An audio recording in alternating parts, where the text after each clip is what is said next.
This week we're just having a discussion on pets, and we're going to have some stories about owning animals. So, Sarah, do you have any interesting pet stories?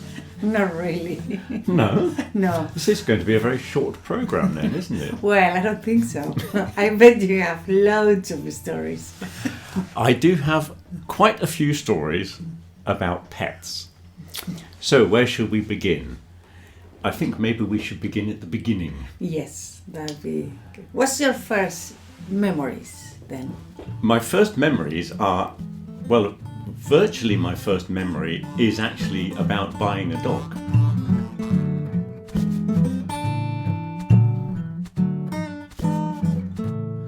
When I was very young, and I'm not sure what year this would have been because it's a very early memory, so I presume it's around about 1964 or 1965, we went to this house to buy a dog. Did you buy a dog? I presume we bought it. Maybe it was free. I don't know. They had a lot of dogs. It was I remember this house with lots of black dogs, and if I remember rightly, the dog was from a very big litter. So we get a bit of vocabulary here. A litter is what you call the group of newborn dogs, or cats. All the brothers and sisters together are a litter. So if I remember rightly, this dog came from a litter of 16, but maybe I've imagined that number. It's quite a big number, isn't it, for puppies? Yeah. Anyway, he was a cross between a Jack Russell and a border collie or one of those sheepdog type things. And I remember going home in the car afterwards and my mother saying to us in the back, what are we going to call this dog? And my brother suggested Dougal anyway, because there was a children's TV program, an animated program, and there was a dog called Dougal in that. So my brother thought Dougal would be a good name. So Dougal was our dog. That was when we lived in town. In a different town. That was in the town of Carmarthen to begin with. Oh. And I remember the dog used to run around the garden really fast in circles. I remember that. He was really crazy. And I remember the dog biscuits. Because well, you like them. I used to like them, yeah. I used to sit on the floor and eat the biscuits out of the dog's bowl. And I remember the type. They were Spiller's Shapes, they were called, because they had different colours. They had round yellow ones, and they had white ones in the shape of a bone, and there was like a pink one, which was a diamond shape. What was your favourite? Oh, I can't remember. Oh. But I remember eating dog biscuits, and I thought they were quite good. But I also ate the cow food on the farm as well. They had this food that they used to give to the cows. I used to eat that as well. So I'm surprised I survived, really. But maybe it was good for me. Maybe that's why you survived. Anyway, so this dog, and he was called Dougal. Then we moved to the other town. We moved into Barnstable. And then in that house, there were lots of kids who lived in our street. There was a big gang of kids. And because the dog was left in the back garden a lot, the kids used to come and throw stones at the dog. Really? Yeah, because they thought it was funny to see the dog getting angry. Oh. So the dog used to bark and growl at small boys, and he hated small boys. He really hated them. Oh. And and he would do anything he could to attack a small boy, basically, because he never forgot this for the rest of his life. He was okay with girls, because I suppose girls never threw stones at dogs, but he hated boys. Oh. And there was a famous episode of when one of the kids from up the road, who we didn't like much, to be honest. I don't know why he came to visit, but he came and knocked on the door to say, are you coming out to play, as people did in those days? Yeah. Are you coming out to play? And my mother answered the door, and she left the kitchen door open. And the dog saw this small boy at the door, and he went for him. Really? He just ran towards him to attack him. And this is a legendary story from my childhood. that this boy accelerated so fast that he left his shoes behind on the doorstep. I don't believe that. Yeah. Well, I've got a very clear image in my mind, but I'm not even sure if I was there or not. But the story. That's a cartoon. Yeah, it was like a cartoon, yeah. But I think the story's been told so many times through my life that I've got this very clear image, but I probably wasn't even there. But he left it's your brother telling the story. and my father as well, yeah. But he accelerated so fast that he left his shoes behind, and he was running up the road with the dog snapping behind him, with him sprinting back to his house. So that dog, he hated small boys anyway. And then we moved up to the other house. So then in 1970, we moved up to the house that my father lives in now, which was sort of on the edge of the town. So it was like the last house. And we had the town on one side and then farm and fields and everything on the other side. So we lived up there, and then everybody that came to visit, all my friends that came to visit got bitten by the dog. It was a rite of passage, as they say. It's something that you had to do when you came to visit. And some people wouldn't even get out of the car. I remember Ted, when Ted came round with his family, you just used to hear this car horn outside going beep, beep, beep. And then you'd go out the front door, and they'd all be sitting in the car, and they'd open the window a little bit and go, "Have you locked the dog away? Have you locked the..." And they wouldn't get out of the car until they knew the dog was locked in the garage. And all my friends got bitten. And then we had all of the foreign students that used to stay. Nearly every summer we had French students and Germans and Swedish. There's always someone staying every year. And the day they arrived, my mother always went to the butcher's and got a big bone. And as soon as they came, they were presented with a bone and said, "Now go into the kitchen and give this to the dog." So the dog would see them and think, "Oh, it's a boy, I'm going to attack." And then he'd see the bone and go, "Oh, he's got a bone." My friend. Yeah. So the rule was that you had to give a bone to the dog, and then you could stay in the house for a month and he wouldn't attack you. Because he knew you were on our side. Yeah, see, he was quite a savage thing. And apparently all of his brothers and sisters got put down because the whole family were a bit crazy. So put down is the phrasal verb for when you euthanize a dog, or the lethal injection for dogs. We use the phrasal verb to put down. Wow. Yeah. So he was put down, yeah. And but how old was he?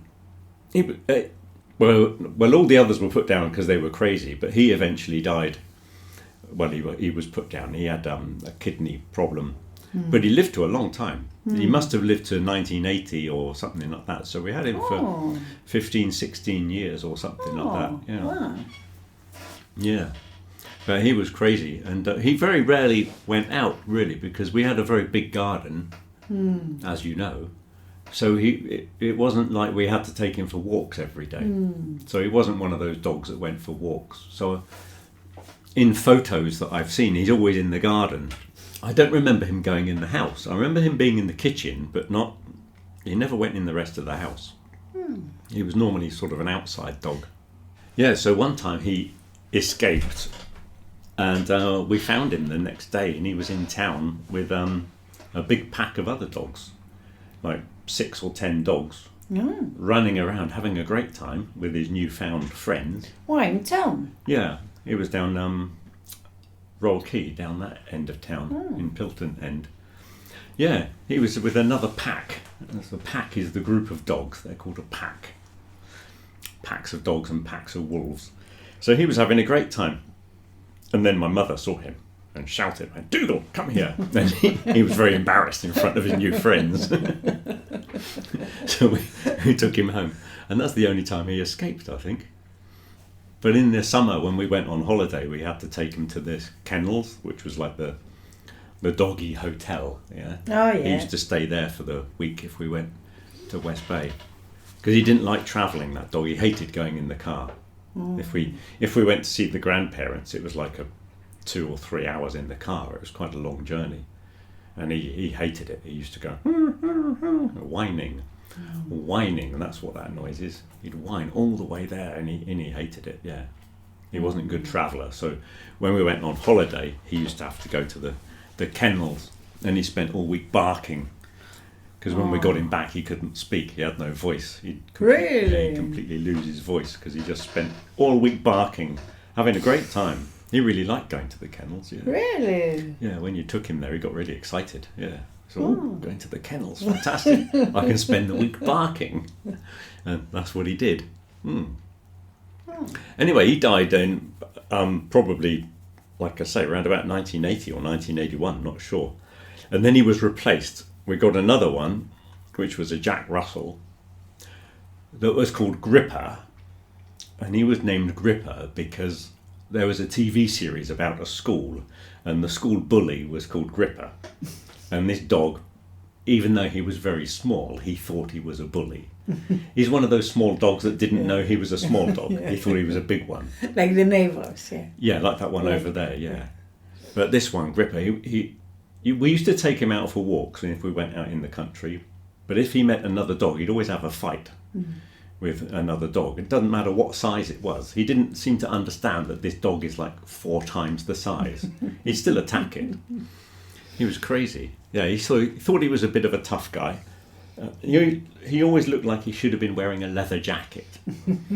We always said we were going to get him a leather jacket, but we never did. So he was always, fighting other dogs. We had him for a few years, and then we lost him. We were out walking, and he just disappeared. And it was up on Exmoor. It was either Holston Down or Dunkery, I can't remember, one of the high areas. And he just disappeared, and we don't know what happened to him because there's no bushes or anything, nowhere to hide because it's all very open. And presume there must have been like a rabbit hole or something like that he went down. But also, around about that time, people had seen coloured lights in the sky, and there were some UFO stories going around. So he might have been abducted by aliens. That's another theory. Yeah, there's a possibility.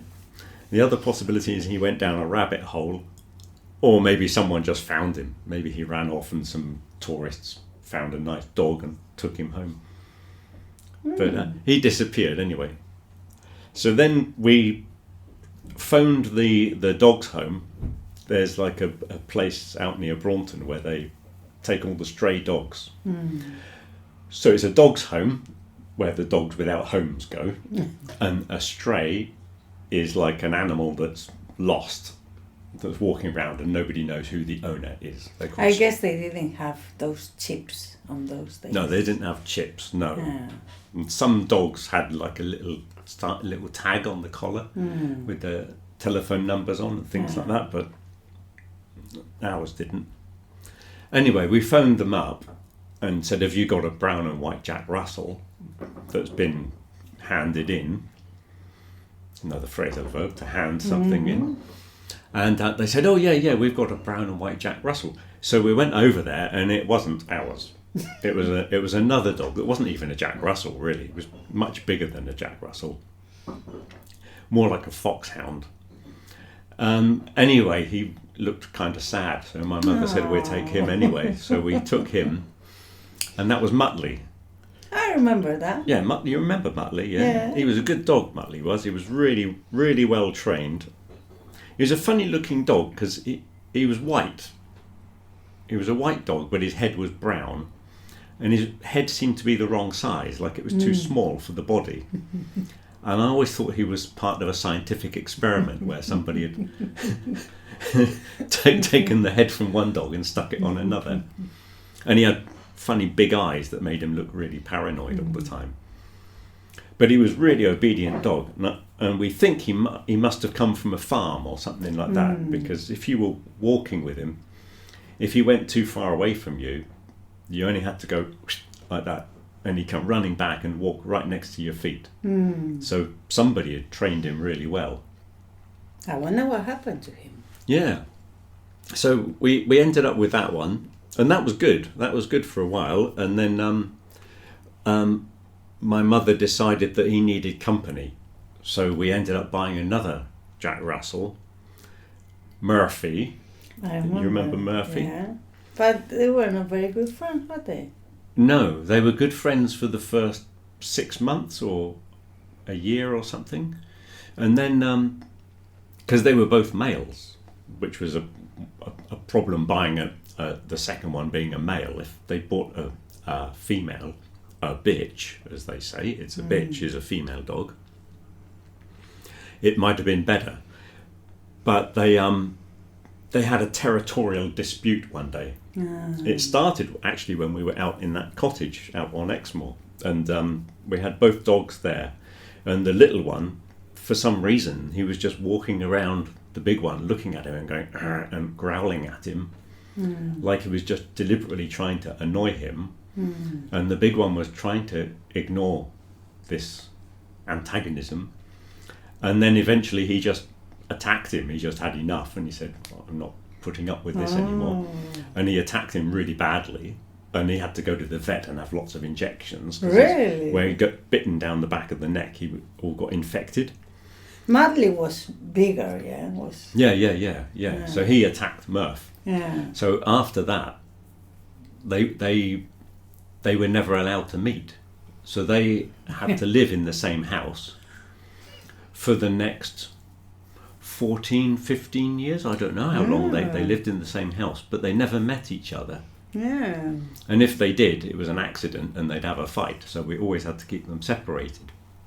I remember that. That was a bit confusing, wasn't it? Yeah. Open one door, close the other. Yeah, because you had one indoors and one outdoors, and you had to switch them over.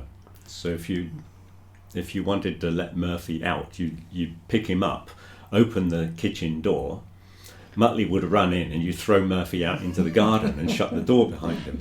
And then he'd be out for a couple of hours, and then you'd switch them over again. Yeah. But you had to go through this procedure every time so that they So never where met. did they sleep? Well, Muttley was normally in the garage and Murphy was in the kitchen. Ah, okay. No, we're very close together, though. Oh, yeah.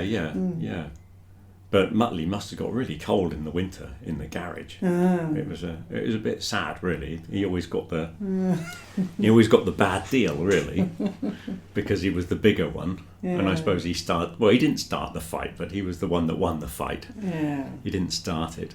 So yeah, they had that dispute, and then they both got really old. They lived a long time because neither of them wanted to die, because if one of them died, the other one had the whole territory to himself, and it was a question of who would last the longest, who would inherit the whole patch. So they were trying to outlive each other. And then I remember it was one Sunday, my mother was out in the garden and she heard this noise, this noise, and she thought they were doing like roadworks. Somebody was digging up a road, and she thought, that's very strange that they're doing work on a Sunday. They shouldn't be digging up the roads on a Sunday. And then she looked down and realised it was these two dogs who had finally met each other. And they were going to fight, but they were so old and decrepit. They were just looking at each other going, oh, if I was a younger dog, I'd kill you. But neither of them were old enough to fight anymore. They just growled at each other. And then shortly after that, they both died within very short time of each other. Yeah. So I think Murph must have been the last dog we had. Yeah, I think so, yeah. And so I don't know how long ago that was. But he was a strange dog, yeah. And we used to do that thing when, when they changed the floor in the living room, and we put down the wooden floor, and it's like really shiny, smooth floor. We used to do this thing where we'd hold the dog down, and somebody would go to the kitchen, and dogs and cats really know the sound of their food. If you open the cupboard where the food is kept, they know it, don't they? And so somebody would go and like rustle the dog biscuits, and you'd hold the dog and he'd try to escape, and his feet would be running on the spot trying to accelerate away, but he couldn't. And then you'd release him, and you'd have a couple of seconds of the dog running before he got any traction on the floor. He'd just be running on the spot like in a cartoon before he'd suddenly accelerate away into the kitchen looking for food. So yeah, we had a lot of fun with dogs, yeah. So I think those are all of my dog stories.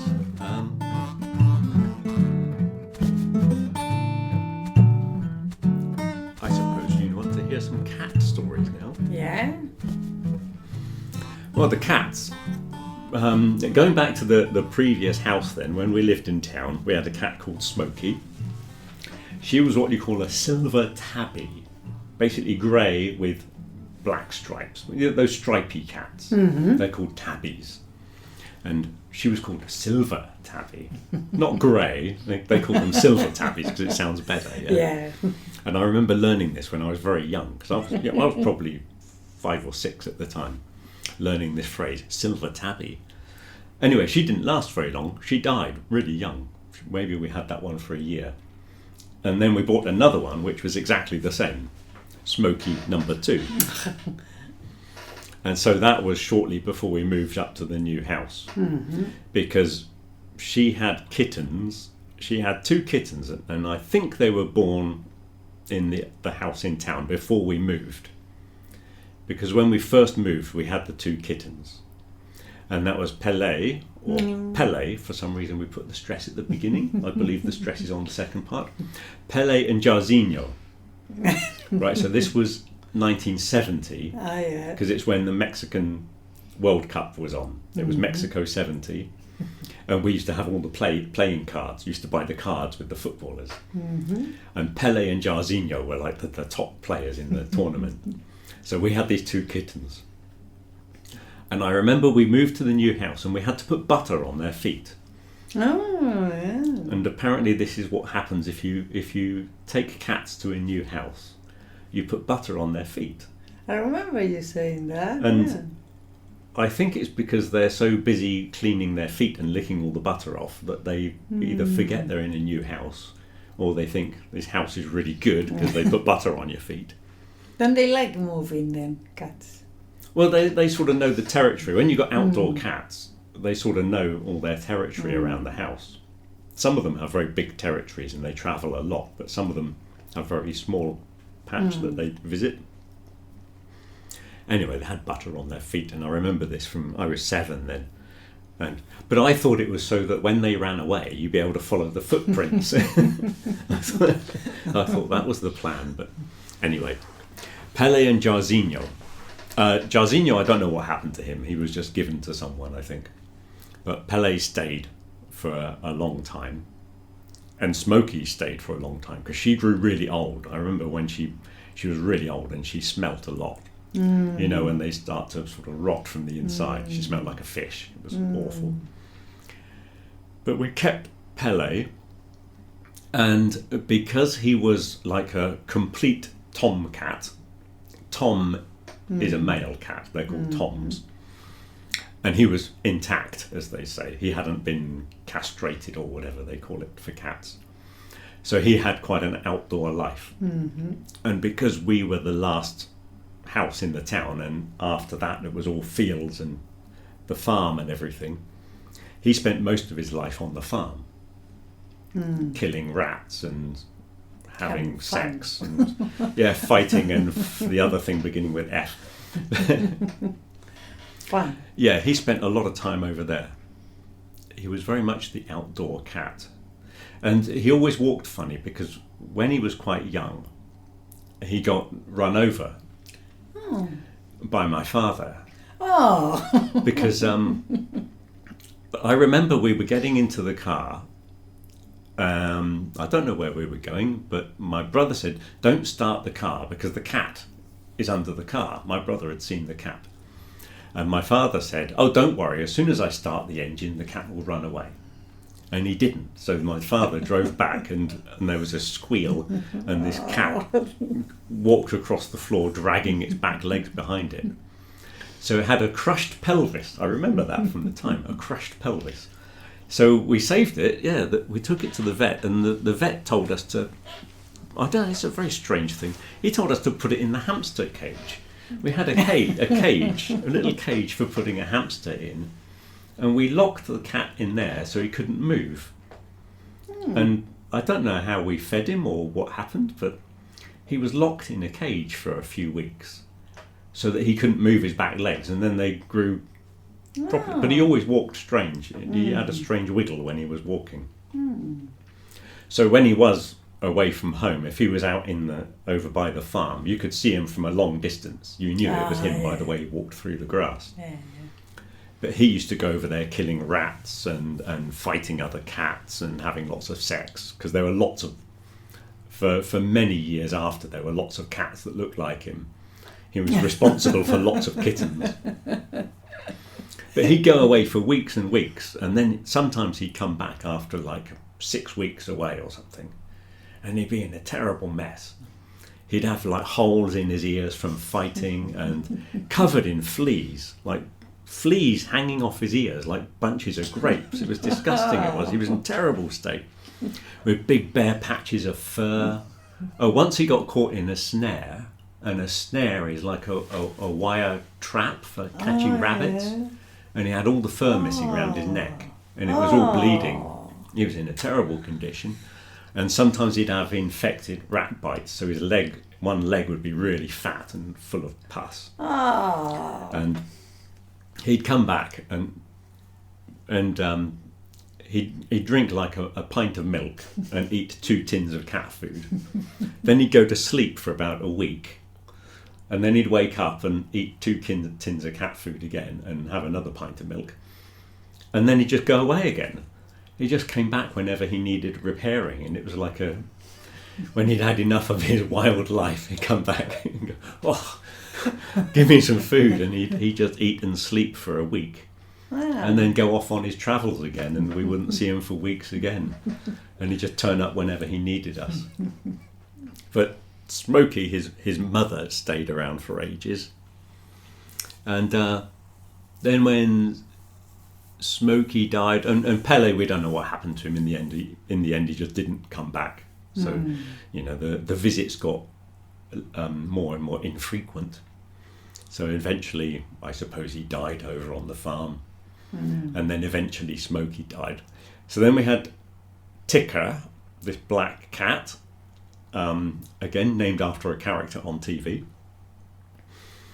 And all I remember about her was her weak stomach. And if you picked her up, she went, meow. And my mother used to say, oh, she's got a weak stomach. She had a litter of kittens one year on the day we were going on holiday. And she gave birth outside the front door. And they all died when we were on holiday. Oh. Yeah, Madge from next door had to look after them, and the cat, she didn't feed the young ones. She was very young, and she just didn't know what to do with them. She was a bit confused, I think. And the stress of us all leaving on the same day that she'd had all these kittens, we all disappeared for 2 weeks. So she was a bit confused, and all the babies died.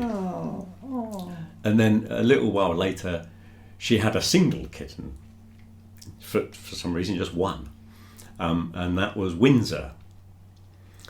He was born behind the toaster on the worktop in the kitchen, because she was just born just before my brother went in to make breakfast, and she was still licking all the afterbirth, as they call it. She was still cleaning up after the birth, and my brother thought she'd stolen something from the fridge. And apparently went up and hit her around the head and then apologised. Oh. Realised there was a kitten. So the kitten was called Windsor, and he was named after a pub. Not named after the royal family. He was named after the Windsor Arms in Bradford. Yeah. And he lived a long time as well. I don't know what happened to Ticker, the mother. She didn't really do much. She didn't really feature. She just wasn't a character. She didn't catch anything, and she didn't do anything interesting. But Windsor was another one that lived the wild life. So he took over from Pele's job. He just did exactly the same. Went over, lived on the farm, came home every few weeks when he was really, really hungry or in need of a injection from the vet or something like that. So he just took over from that. And then so we thought he'd left home at one point when we had no cats in our house, because he just disappeared and we hadn't seen him for months. And we found another cat when we were up the back road. We were going up to that pub up the back. We used to walk down the Bidford Road, and we saw this black and white kitten when we were going to the pub, and he was just walking around in the road whining. And then when we came back, he was still there. So we picked him up and took him home. And apparently there were lots of black and white kittens found on the same road. And we think somebody had had a load of them and they had just gone off in a car and they were just dropping them in the road as they went. Because all the way on the old Bideford Road, there were like half a dozen found on the same night. Anyway, we took him home. He was called Stig because he was found near the dump, and there was a children's story called Stig of the Dump. So he was called Stig. So he was our cat for not very long, because after we'd had him a little while, Windsor, who we thought had disappeared, got scent of the fact that there was a new cat in our house and decided to come home and beat him up and drive him away. So he came home, had a fight with our new cat and made the new one leave. So Stig had to go and he went to live up the road. He found a new neighbour. He moved in with an old lady up the road. So we didn't have him for very long. He disappeared. And then Windsor, once he got rid of Stig, he decided to leave home anyway. So not like he wanted to live with us. So he got rid of Stig. And then after that, we had a whole succession of cats, but that was really after I left home. So there was Remus and Murphy and Mog, the one that my dad's got now, and maybe there's another one, but I can't remember. So Remus, when Remus was around for a while, he was the really unsociable one. So I never saw him because he was one of those that as soon as someone came in the house, he disappeared. But the only thing I remember about that is when he died, he was buried in the garden. And my mother liked to bury animals in there. There's a lot of skeletons in our garden of various dogs and cats and things, and fish and chickens. But he was buried in the garden. And then about 6 months later or something, somebody gave my mother a new plant for the garden. And she got my brother to plant the plant. And he said, "Where shall I put it?" And she said, "Oh, look, there's a little bare patch in the border there. You can dig a hole there." So he dug this hole, not knowing that 6 months previous they buried the cat there. And he was with a garden fork, and he went, "Oh, what's that?" And he had this decomposing cat on the end of the fork. Yeah, so that was all the cats, really. Yeah. Oh, I forgot to mention the hunting, and the cat hunting. Smokey 2 was one of the big hunters. She used to kill lots of things, rats and things like that. She got a squirrel once, which is quite a rare event to kill a squirrel. And there was another time she had a rabbit, but the rabbit didn't have a head, so we're not sure if she killed it or whether maybe a fox had killed it and she stole it from a fox. I don't know. But they were always bringing in dead animals and leaving them lying around. And there was one time when my father used to have these shoes just for going into the garden, and they were always left in the garage. And there's oh, you know the story. I can imagine now. And he went to go into the garden, and he hadn't worn these shoes for a few weeks, but he went to put the shoe on and went, "Oh, what's this in my shoe?" And he picked it up and shook it out, and this dead bird fell out, and it was full of maggots because it was all rotten. And it was all decomposing, this bird full of maggots, which are the little white things that turn into flies, on rotting meat. Yeah. So that was the bird in the shoe episode, And I'm sure there are lots more cat stories if I could put my mind to it. But those are basically the cat stories. You got chickens as well, didn't you? Yeah, the chickens were good. That started because of John, the art teacher at school. He lived out in the country, and he came down for breakfast one morning, and his cat was looking at this chicken that was on top of the fridge. like a living chicken, not chicken from the supermarket, but Yeah. a live bird. But like you know when they're half grown and they got they're really shabby looking things with their new feathers, and they haven't got all their feathers. They're really scruffy things, aren't they? So there was this half grown white chicken on top of the fridge, and the cat staring at it. And they had a cat flap. You know those little doors for cats to go in and out. They had a cat flap, and he presumes that his cat had stolen this chicken from somewhere and brought it in, and then it had got on top of the fridge so the cat couldn't kill it.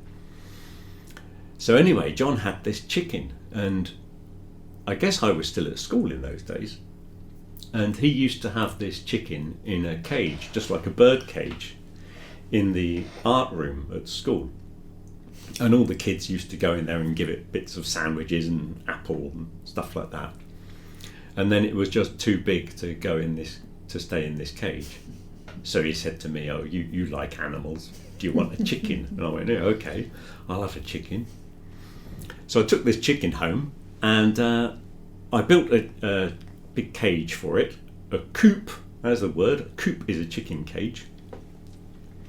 And it was fantastic. I did a really good job of building it, and she was okay in there to begin with. But what they do, chickens, they get what they call broody, which is when they need to sit on eggs, and basically they need babies, right? But if you've only got one chicken, she's going to sit on eggs, waiting for them to hatch, which is when the eggs open. The verb is to hatch. But basically she would have sat there forever waiting for the eggs to hatch. So we had to get a fertile egg. So we got a fertile egg from Brian, who's our farming friend, also another teacher. He was my geography teacher, also part-time farmer. He had lots of chickens. So we got an egg from him. And Cynthia was the name of the white chicken. I didn't invent that name. John gave her that name. And she hatched out this egg, but unfortunately it was from a very big breed of chicken. It was a Marron egg, and Marrons are enormous chickens. So the chick that came out, like as soon as it came out, it was nearly as big as her. Well, within a few weeks it was as big as, and then a few weeks later it was much bigger than her. And it just grew into this enormous chicken, and he was called Egbert. I gave him that name, Egbert, because he was an egg, but now he's a chicken. Anyway, he was really big, and we had to build like an enclosure for them in the garden, because he was so big that he would walk around the garden and make a mess and destroy the garden. Like Cynthia was really small, so she could run around the garden and she didn't do any damage, but he was like a dinosaur, he was. And he would attack you as well. He would bite your legs and stuff when you were going by. He was not a friendly chicken at all. Didn't like him. For a friendly family, you didn't have very friendly pets, did you? Oh, we did. Most of them were very friendly, yeah. Well, not your dogs. Well, it's only one savage dog, and that wasn't our fault. Anyway, the dog was friendly to my mother, just not to anyone else. Okay. But yeah, Egbert was a bit of a savage chicken, and we didn't like him. And so we had to get rid of him. But fortunately, as my father was a teacher, and we live in quite a country area, there were at school there were lots of people from farming families. So my father just announced one day to his classroom, "Does anyone know how to kill a chicken?" And one boy went, "Yeah, I know how to kill a chicken." Son of a farmer, So he said, "Right, at lunchtime you come with me." So he took this boy home for lunch and said, "Here, see that? Kill it." So the boy killed our chicken for us, this cockerel. And so he had to kill it, then hang it by his feet, and then you cut the throat to let all the blood out, yeah? And the old woman next door, Madge, when her grandchildren were round, quite often they'd climb up, they'd look over the wall to look at our chickens, yeah? They go, "Let's go and have a look at the chickens." So one day they looked over the wall and this chicken was hanging by his feet, but underneath there was a big pool of blood, and Cynthia was there drinking the blood. So, She was drinking his blood like this vampire chicken. Yeah. So that was a bit of a shock for the visitors next door. Yeah, so Egbert, yeah, he was the only one of our chickens that we ate. Was he good? He was all right. Chicken, yeah. He wasn't very old. He was a cockerel, but he wasn't an old one, so he wasn't very tough. He was just sort of chicken flavour. I took him to work in my sandwiches. I was working then. Yeah, I was working in the architect's office at that time, and I took him to work and introduced him to my friends in my sandwich. Yeah, so we had Synth, and then she hatched out some more eggs. She had some more marrons that we got rid of when they were quite young.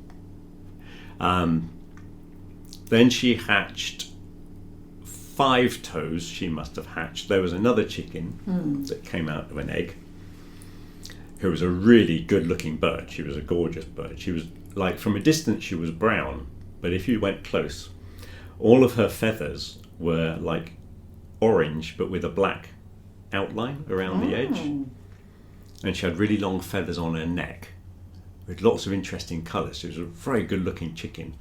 Could have been a prize winner according to Brian, but she had bad feet. That's why she was called 5 toes. Chickens are supposed to have 4 toes, but this one had 5. It had an extra toe. Anyway, 5 toes, yeah. So we had the 2 chickens for a while. 5 toes used to lay really good eggs. Well, they both laid good eggs, yeah, because they had such a good diet. They just used to eat stuff in the garden, you know, because they just used to run around. Then we got Louis the cockerel. He was called Louis. Actually, Toulouse was his full name, because you know Toulouse-Lautrec, the painter, the artist. Well, Toulouse the chicken, he had something wrong with his leg. He had one fat leg, so he couldn't walk properly. He had very little legs and very long wings. So he was quite a character, and he was black. A Belgian black, I believe. But he'd come from Brian's farm, because my father used to go and work on the farm weekends sometimes. And Brian had a lot of chickens. So he had this cage there with these big marron cockerels in. And Louis was in with them, and he was tiny. And they just used to beat him up all the time. So he was psychologically damaged chicken. And my father felt sorry for him, because he was going to be eaten. Brian said, I'm going to eat him. And so my father took him home. And he said, I've got a present for you, Rich. And we opened the box, and there was Louis the cockerel. So he joined the family. And so we put them in the coop where they lived. And like I say, we just used to open the door and they'd come out and run around the garden. But Louis wouldn't, because he was so paranoid. He didn't understand freedom, because he'd never experienced it before. And he just stayed indoors for a couple of weeks before he got brave enough to come out. So those 3, so we had the black one, the brown one, and the white one. They were the 3 for many years. And eventually they decided that they were not going to live in their house that I'd made for them. They decided it was more fun to sleep up a tree. So they decided to roost up in the tree. To roost. That's when birds go to sleep in a tree. The verb is to roost. So the 3 of them used to line up on a branch in the tree. No matter what the weather, if it was snowing or anything, they didn't care. They just puff up their feathers, and they're like ball-shaped. Yeah. So, Louis used to really like Cynthia, but he didn't like 5 toes much. So they'd walk around the garden looking for things to eat. And if Louis found anything of interest, like a really nice, tasty beetle, he'd always call Cynthia over. And he'd go, he made this little noise, and she'd come running over, and he gave her the beetle. And he never did it for the other one. It was like his girlfriend. Anyway, because Louis had been in with these other cockerels, he'd never learnt to crow in the morning. He couldn't do the cock-a-doodle-doo thing. So the verb is to crow. That's what they do in the morning. And then one day he decided that he'd have a go. Yeah. So he put his head back as far as he could and opened his beak, and he went, ah! And made this awful noise. And the other chickens looked at him and said, what are you doing? And he tried it a few times. over the next couple of days. And obviously he was not going to be able to crow in the morning. So Five Toes decided to do it, yeah. One day she just threw her head back and went, go, like really loud, really professional, yeah, really professional, like she'd been doing it all her life. And again, all the other chickens looked at her, what were you doing? So she could do it better than he could. So, yeah, I'll come back to that story in a minute. Anyway, another time, because they were living loose in the garden, and when chickens lay eggs, they go through patches of not laying eggs. They just stop for a few weeks for no reason. But when they start laying eggs again, you know, they make a different noise. They got a more contented sort of voice. And I knew that this chicken, Five Toes, was laying eggs, but I couldn't find where they were. So she had a nest somewhere in the garden, and I looked everywhere. I looked behind all the bushes in the long grass, hunting everywhere for these eggs, and I couldn't find them until one day I saw her coming out from behind this grass, like making this happy noise, like I just laid an egg type noise. And I looked in there and I found 32 eggs in a pyramid. Yeah. So I had omelettes for the next week, but they were really, really good eggs because they had such good quality food. Yeah. Because we had down the bottom of the garden, there was a big pile of rotting logs, bits of wood, and they were just full of interesting insects, you know, like earwigs and woodlice and things like that. And if you picked up these big pieces of wood and banged them on the floor, all the insects fell out. And the chickens got to recognise the noise of you banging the logs on the floor. So as soon as you started doing it, they come running. And there'd be hundreds of these insects on the floor, and they just run in and go, and they'd pecking at them, and they'd eat hundreds of these beetles. And lots of protein. Yeah, lots of protein, yeah. But the chickens have got like their digestive system, because they don't chew anything. It goes into a bag that's called a crop, and then they've got this mechanism for grinding it before it goes into the stomach. So these chickens would eat hundreds of these insects, and then if you picked up the chicken, you could hold it. You could feel the front of it, and it would be moving because all these creatures were still alive inside. Yeah. And then the chickens would be walking around giving you this look of, ooh, I think I ate too many. So that's why they had really good eggs, like with really bright orange, almost red. The yolks were really bright colours. Yeah. Yeah. Anyway. So what happened to Five Toes then? Yeah, so Five Toes, when Louis eventually died, and Five Toes used to crow every morning, so then she stopped laying eggs, and she used to crow every morning, and she grew a big crest on top of her head, and she grew spurs on the back of her legs, like cocks have for fighting, and she became a cockerel. Yeah, what happened? She had a sex change, and apparently I read that this is quite common amongst chickens. If you don't have a cock, one of the females will become a cock, but apparently they can't become a father. They can't function, but they take on the role of the cock, and they crow every morning, and they grow the big crest, and they physically look like a cockerel. So that was a funny thing, yeah. And she was the last one living. That was a long time after I left home. So she was still alive, and she got to the point where, well, the other chickens had died, so she moved into the garage. There used to be an old car in the garage with a piece of wood on top, and she used to perch up on there. And she wouldn't go out into the garden unless my mother went into the garden. So she just stayed in there, and then my mother had to say good night to the chicken every night. Otherwise you get woken up at 2:00 in the morning. So you had to go down and say good night to the chicken and stroke it under the chin.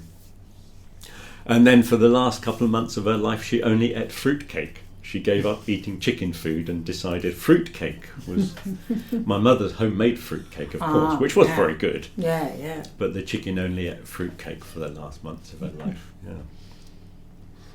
And so Cynthia hatched out these various chickens. There was also a thing called a guinea fowl, which is a strange little bird.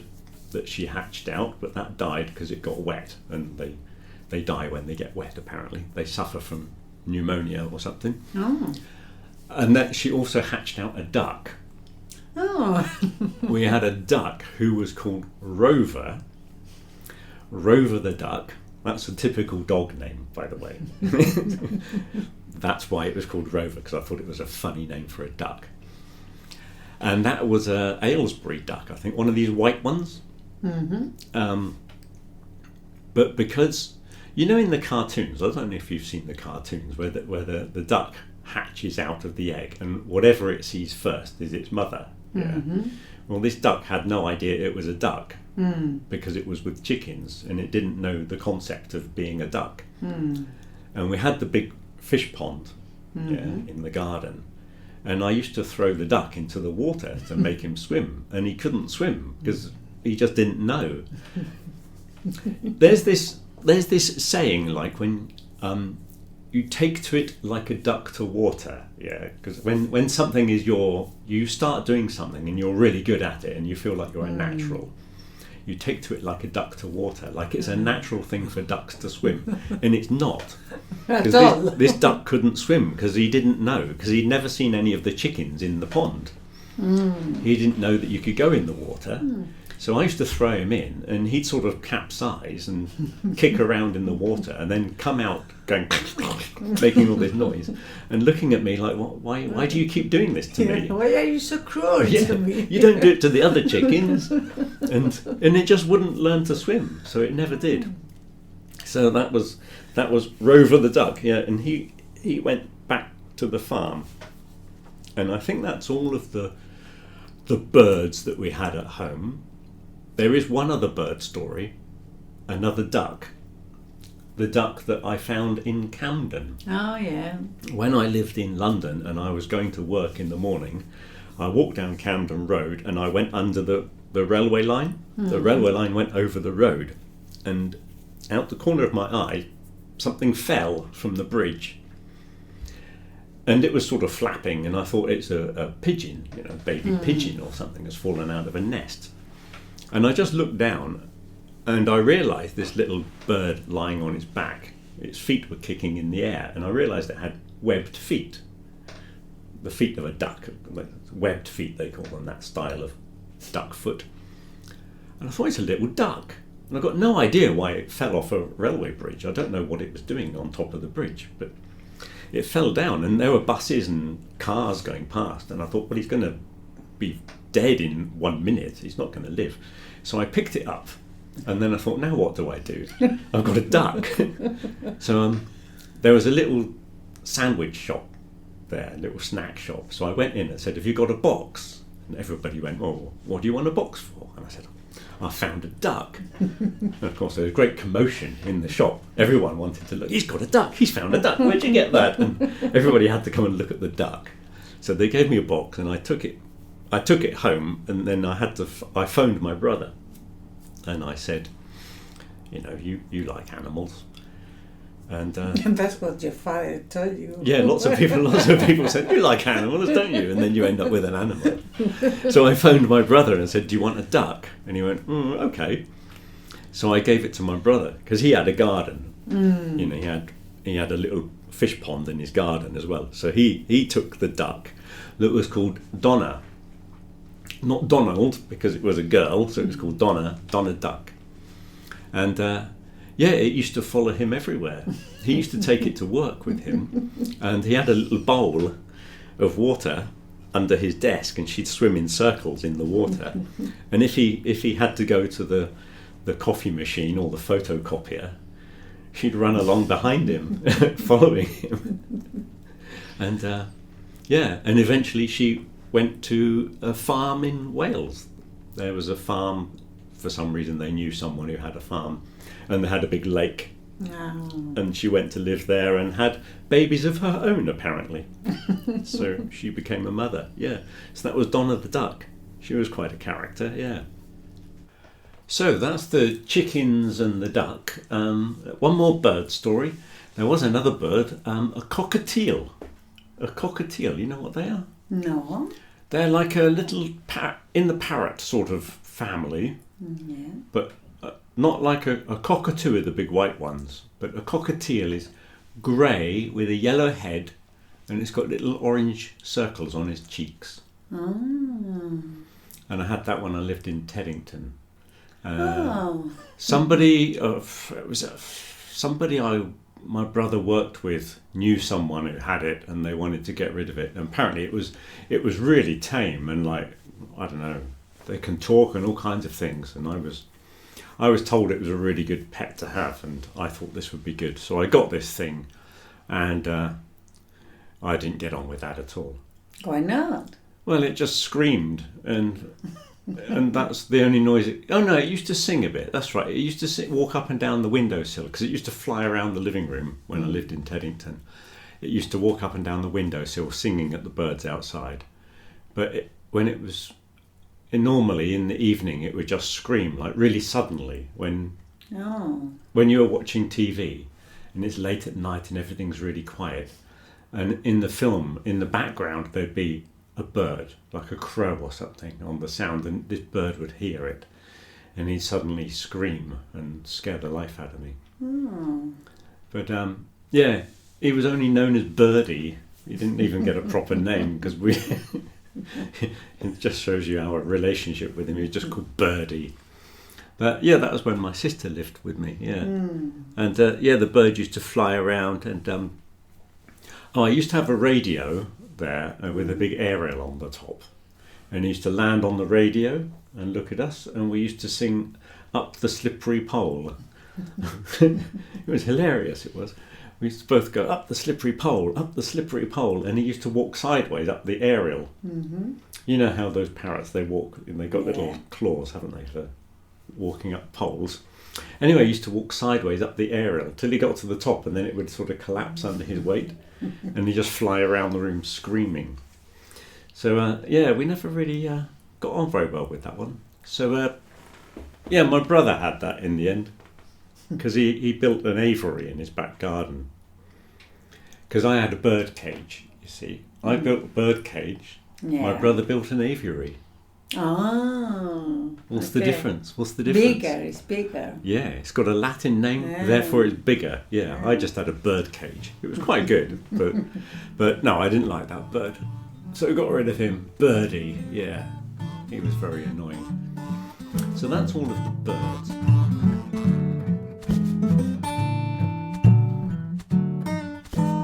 So fish. I was going to tell you about my fish. I've had a lot of fish. Hundreds of fish. When we first moved in to our house in 1970, there was a pond in the garden, and the previous owner had apparently put in 100 goldfish. Oh, really? Oh, I thought it was a new house. I didn't know there was a previous house. Oh, yeah, somebody owned it before, yeah. We were the second family to move in, yeah. Okay. There was an old couple who had it. Yeah, it wasn't, because the garden had been done. It was mostly grass, but there were trees and things in there.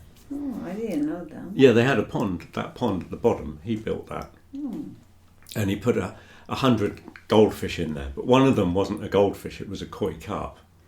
And they look, if you see the orange ones, if you don't know what you're looking at, they look like goldfish, but they're not. And they grow bigger and faster. But it's the same kind of family, though. Yeah, it comes from a different carp. Okay. Goldfish come from Geibel carp, and kois come from some Japanese carp. Okay. But they come from a wild variety. That's why they revert to wild colours eventually. If you leave a load of goldfish in a pond, after several generations, they're not orange anymore. They go back to their natural brown colour. Anyway, so we had this one fish was enormous. He was about, well, I say enormous. I was only 7, so it was about that long. What's that? Maybe he might have been 30 centimetres. But he was considerably bigger than all the other fish in there. Yeah, he was called Fred.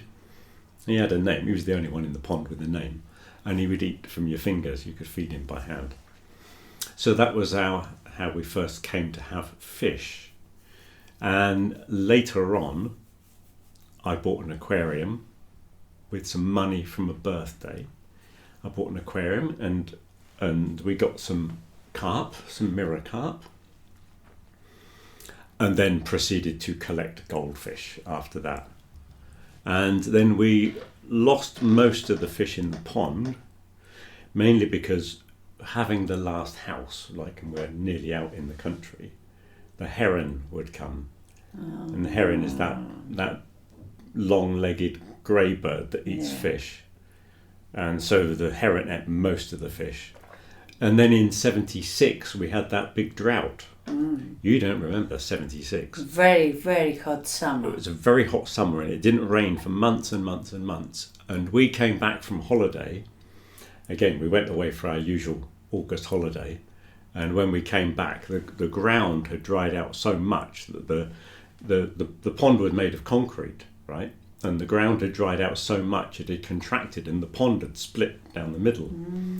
And all the water had drained out. So we lost most of the fish then. We saved a few, but they didn't last very long. And then we just collected fish. We did repair it eventually, though it was always problematic. Then we sort of collected fish, yeah. My brother used to go fishing a lot and was always bringing fish home. And so has he always been into carps then? Your brother? Yeah. He's always liked carp, yeah. Carp are good fish. But we were into all fish, really. And I used to be buying goldfish all the time. And I always, for years, I had an aquarium at home, quite often 2 or 3. And I think at one point there were 7 going at the same time. And my room was full of fish. And so we had lots of fish, carp, all the ones that are natural in the ponds and things. So we had tench and rad and roach and carp and lots of goldfish. Some of the goldfish had names, strange names, because I was more into inventing names, I think. Oh, and we had the sticklebacks as well. The sticklebacks were good. Sticklebacks are these little fish. They only grow to about 4 centimetres, I suppose. 3 or 4 centimetres long. They're tiny little things with 3 spikes on their back. Oh, yeah. Well, at least a 3-spined stickleback has 3 spikes. There are other varieties. And they're little fish that live in rivers. And we had some in a small aquarium because they're a bit violent towards other fish. They don't like other fish. So we had them separate. And we used to feed them these little red worms called bloodworms. They like them. And we used to start with, we used to dab them on the top of the water and the fish would come up and pull them out of your fingers. Yeah? Then we discovered that you could do it once they got used to this, you could do it just above the water and they stick their head out of the water and pull the little worm out of your hand. Then we started getting progressively higher and higher until they would jump right out of the water. Like, considering these fish were maybe, that big, like 3 centimetres? Yeah. Maybe 3.5. They'd jump about 10, 15 centimetres out of the water to take a worm out of your hand, yeah. Oh. They were known as the Finelli sticklebacks because my brother had seen some circus act on TV with acrobats or something called the Finelli brothers. So that's what the sticklebacks were called. And when people came round, we had to put on the show. People would do the roll on the jump like that. Finelli sticklebacks. Voila. That was quite exciting.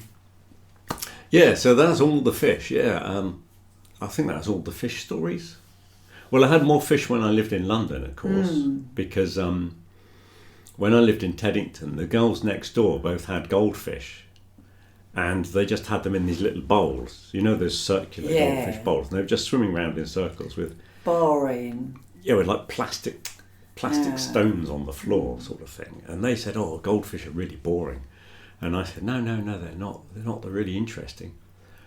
Anyway, they didn't want them. So I bought an aquarium and put a load of weed, the plants that grow in the water, it's called pondweed. And then I got these fish off them. So I got about 3 fish from the girls next door. And as soon as I put them in this tank full of weed, they went crazy and started spawning. Spawning means laying eggs. Spawn is fish eggs, and frog eggs as well are called spawn.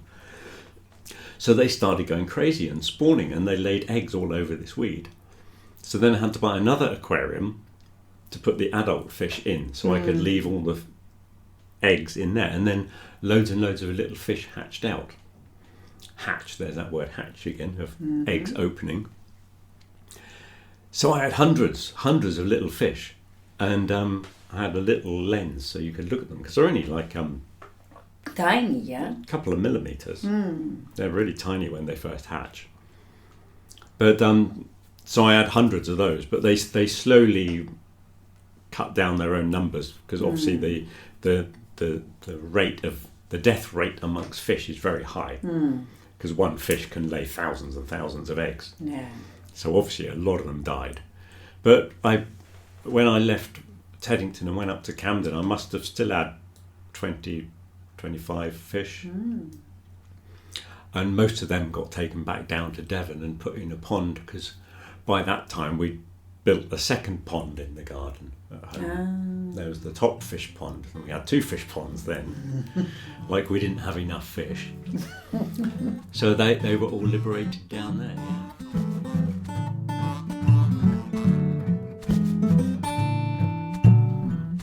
What else did you have? Well, we were quite into insects and things when we first moved into this house. Like I say, because we were next to the country, out in the countryside, there were a lot of butterflies in those days. The garden was full of butterflies, like hundreds. It was amazing when you compare it to modern times. If you see 2 butterflies in the same day, it's a good day. But in those days, there were hundreds. And in the field next to our garden, the nettles there were just black with caterpillars, tortoiseshell caterpillars. So the big buddleia bushes were covered in butterflies in the summer. And my brother was interested in them, so he used to collect a lot of chrysalises and things. That's the thing between caterpillar and butterfly. We quite often collect them and keep them indoors and watch them open and the butterfly coming out. And then my brother used to send off to a company called Worldwide Butterflies in Dorset, and you could buy a little tube with a dozen tiny eggs in. And you'd have to specify which type you wanted, which species of butterfly or moth, because some of them were moths. And you'd have to know what food they were going to eat, because you had to have a tree or bushes nearby where you could go and you had to go and collect the plants for them. So you had to know that you could feed the things. So he'd send off for some poplar hawk moth eggs or something, and he liked the hawk moths. They're pretty good hawk moths. And get this little tube of eggs, and they would hatch open, and these tiny caterpillars would come out. Again, you're talking 3 millimeters or something like that, and they'd slowly get bigger and bigger. And I don't know how long it took, several weeks, maybe a couple of months before they got full size. And some of them were big, they got up to this big. I'm making, what's that, 8 centimeters? Oh, I don't know. They might have been 8 centimeters long, some of them, because you got the hawk moths are quite big. So my brother had puss moth caterpillars. I don't know if he had emperors, poplar hawk moths, loads of them. And they would chrysalise, pupate. Some of them make cocoons, they make a little house out of old wood. And then you'd have to wait for, again, I can't remember how long we had to wait. But eventually they would open up and these moths would come out. And that was quite an exciting day. Yeah. My brother would shout, they're coming, and we'd all rush to his room and sit there watching these moths come out. Oh, he had it in his room. Yeah, he had like a big plastic tank thing in the room. And he'd go out every couple of days collecting plants to put in there for them to eat. And so all these butterflies and moths would come out, and they have little tiny wings when they come out. They have to hang upside down, and it takes a few hours for them to fill up their wings with blood or whatever, so they can fly. And then we'd open the window and let them out, and they'd all fly away, and my brother would send off to this company again and get some more eggs. And so consequently, I got to learn quite a lot about butterflies and moths because my brother was such a fanatic. Yeah. And Didn't we see one here? yeah, well, here we get hummingbird hawk moths. You don't get those in England. And we saw a lot in Menorca. And I've had a couple on the balcony here. And we found a dead death's head hawk moth in the street once. Yeah, you don't get those. I always knew these things existed because my brother used to show me pictures of them. Yeah, we sent a photo, didn't we? Yeah. He was very jealous, yeah. He's still impressed by those things, yeah. So am I. So we had a lot of moths and things. I briefly had a pet spider. I just remembered earlier when I was thinking about these things. Cyril, it wasn't really a pet. He just moved into my bedroom. I had That's not really a pet, is it? Well, I fed him.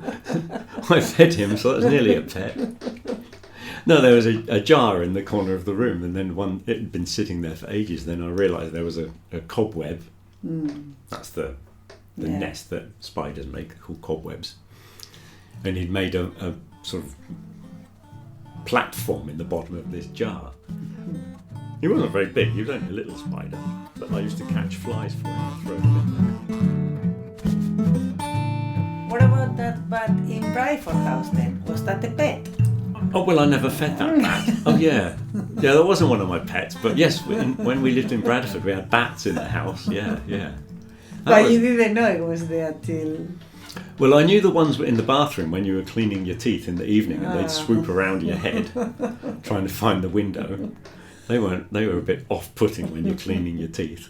But the one in the bedroom, no, he'd been in there for a while because it was only when I had the window open, he must have come in one night, and then I closed the window, and maybe the window had been closed for a week.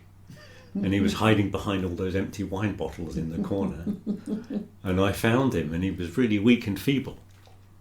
But cute little thing, yeah, if you ever pick up a bat, if you ever get the opportunity to hold one in your hands, they're really nice.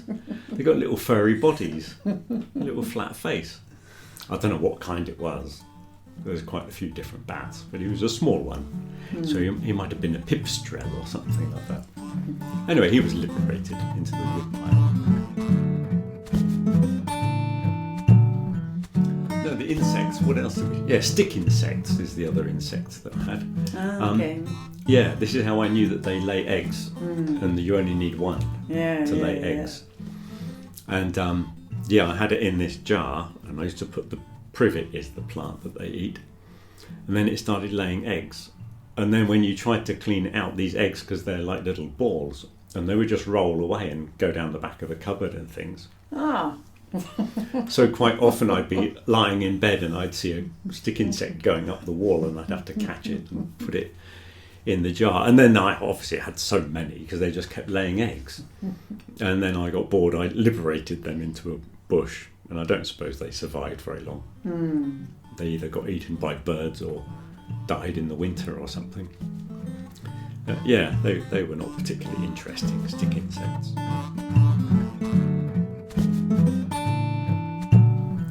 I had some frogs briefly. Got some frog spawn and hatched out little baby frogs, and used to go and catch flies for them.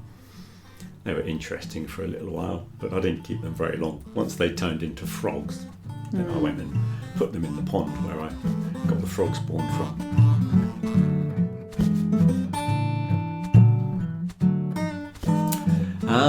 And I think the last one to tell you about is all the rodents, I suppose. Yeah. The rodents. So the ones we had briefly were my brother's hamster, which I don't know why he got it. He didn't like it because it was nocturnal.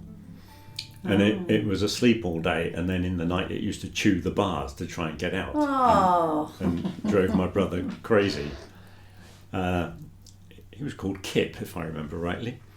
And at the same time I had a mouse that I didn't have for very long. It escaped, and I don't know what happened to it after that. It escaped, and we caught it, and then it escaped again.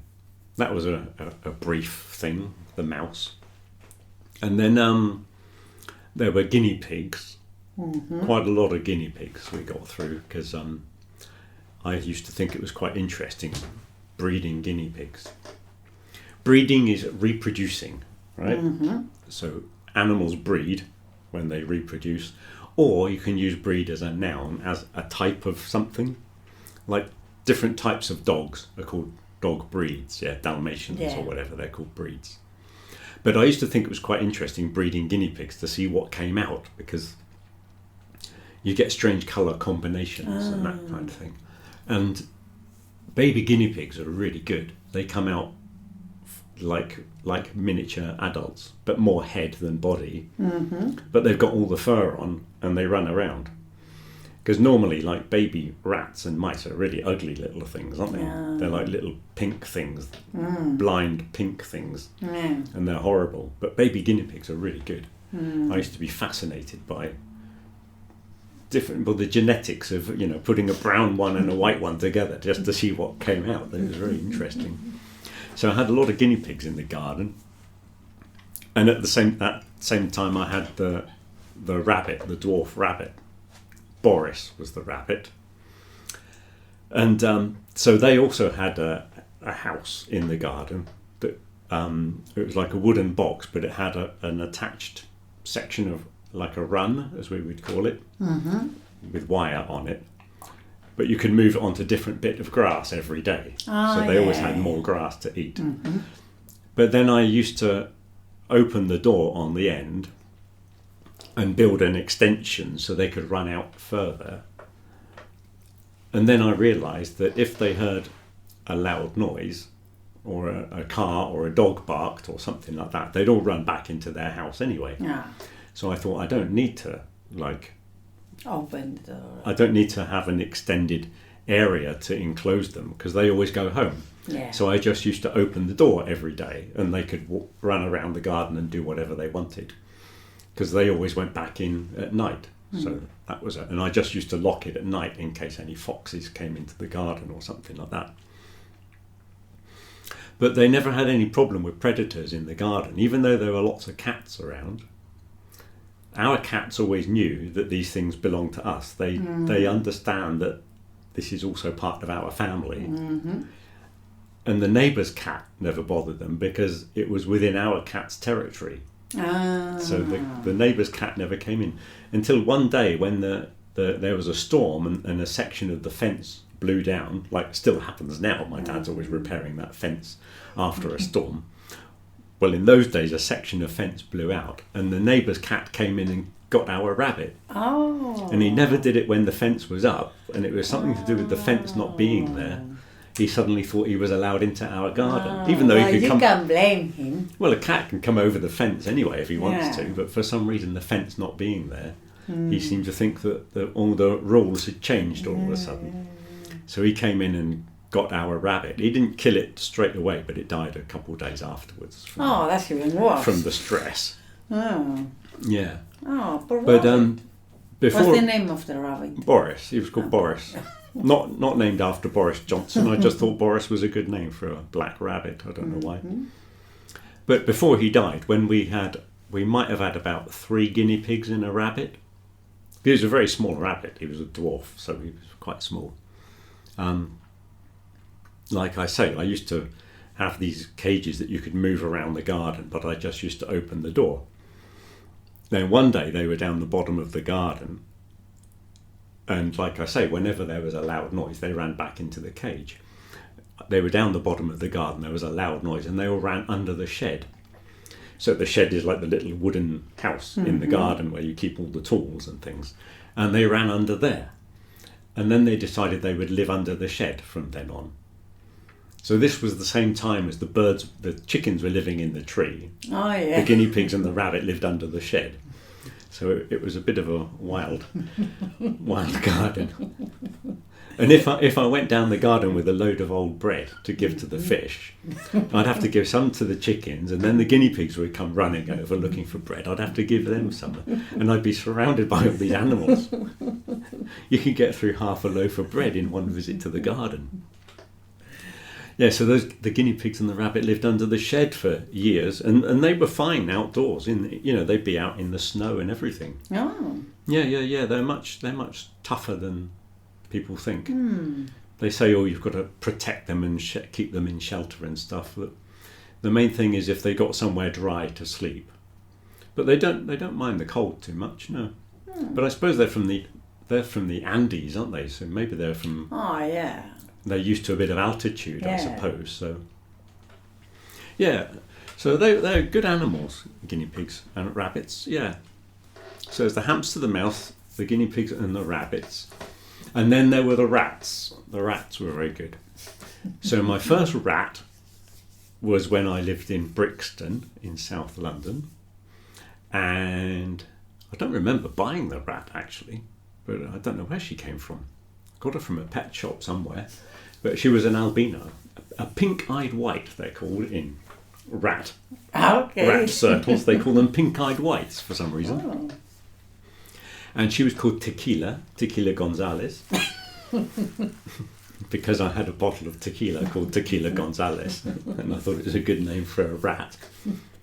And she lived on her own, and she had this cage, and I had this cage on a big table. And if I took the bars off the cage, she would come and run around the table. And then I decided, well, she's not going any further than the table, really. So I just left the bars off the cage. So if she wanted to come out, she could come out, and I would leave things on the table. Or she would just steal things from the table. She'd steal your cigarettes and pencils and all kinds of stuff she used to take into her nest. And and in the winter when I came home from work and she was really cold, because it was a really cold house, because all the wind was blowing in the windows and everything, it was pretty cold. But I'd come in and she'd be curled up in her nest, and I'd knock on the table and she'd wake up and stick her head out the top of the nest. And then she'd come running across, and she'd run up my sleeve of my sweater up to the armpit, because she knew the warmest place in the house was up under your armpit. So she'd be inside your sweater, keeping nice and warm. And I'd go to the kitchen and, do the cooking and everything with this rat inside my sweater. And she'd come out the neck, and she liked sticking her nose in your ear. It really tickles when a rat puts its nose in your ear. Sniffing around. Thank you very much. No, she was really nice. They got little hands, got no thumbs, but they got little hands, and they can pick up nuts and things and nibble at them. And they got lovely tails. Everyone hates the rat's tail, but they're really nice. Funny, because the squirrels are a bit like rats, but I think people like them more than rats. Rats is a bit like... Well, if you shaved the tail of a squirrel, it would look just like a rat, really. Yeah. It's only because the tail's all fluffy, they look cute, but they're pretty similar, really. Yeah. And then so that was Tequila, yeah. The rats don't last very long. I had them maybe 18 months, maybe. And then, there was one time there was a girl came to our flat, one of these hippie type girls, and we were just talking, and then she saw the cage in the corner of the room, and she went, "Oh, what's that in that cage?"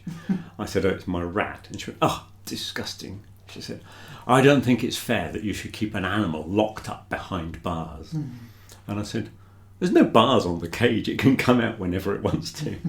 So she didn't stay very long after that. She went home quite rapidly. So she complained that the rat was locked up, and then when I said it wasn't locked up, she was even less enthusiastic. Yeah. And then when I lived up in Camden, I got another couple of rats, and I had a little alcove next to the kitchen. And it was the only place I could find to build a rat cage. And I built this big, tall, like a block of flats. It had 7 floors.